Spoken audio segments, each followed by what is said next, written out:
2026 கிறிஸ்தவர்கள், அனைத்து கிறிஸ்தவர்களும், இஸ்லாமியர்களும், எல்லா சிறுபான்மையினரும் அவரோடு இருப்பார்கள். கடவுள் நம்மோடு இருப்பதை போல நாமும் அவரோடு இருக்கிறோம் என்பதை பலத்த கரவொலி எழுப்பி அவரோடு இருக்கிறோம் என்பதை தெரிவித்துக் கொண்டு, போதகர் ஐயா அவங்க என்ன சொல்றாங்கன்னா, சிறுபான்மையினர் அனைவரும், இஸ்லாமியரும் கிறிஸ்தவரும் நம்மளுடைய முதல்வர் ஐயா கூட இருக்கணும், நம்ம திமுகவுக்கு ஓட்டு போடணும் அப்படின்னு சொல்றாங்க.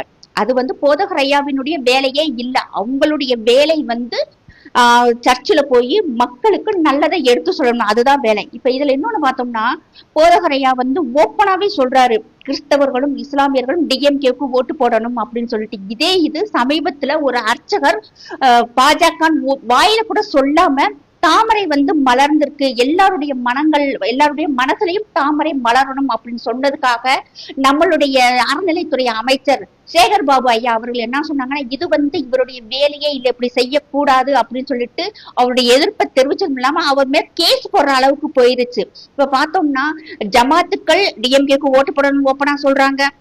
சர்ச்சுகள், போதகரை அவங்க எல்லாம் பேச ஆரம்பிச்சிட்டாங்க.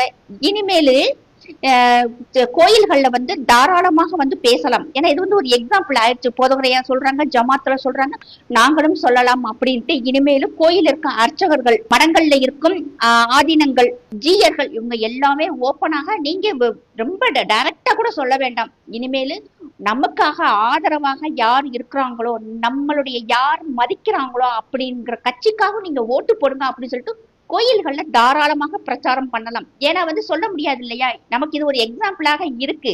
ஆனா இது யாராவது ஒரு ஹிந்துவாக இருந்து ஒரு கோயில்ல அர்ச்சகரோ ஒரு பெண்ணோ இந்த விஷயத்த சொல்லியிருந்தா அவங்கள உடனே அரெஸ்ட் பண்ணிடுறது.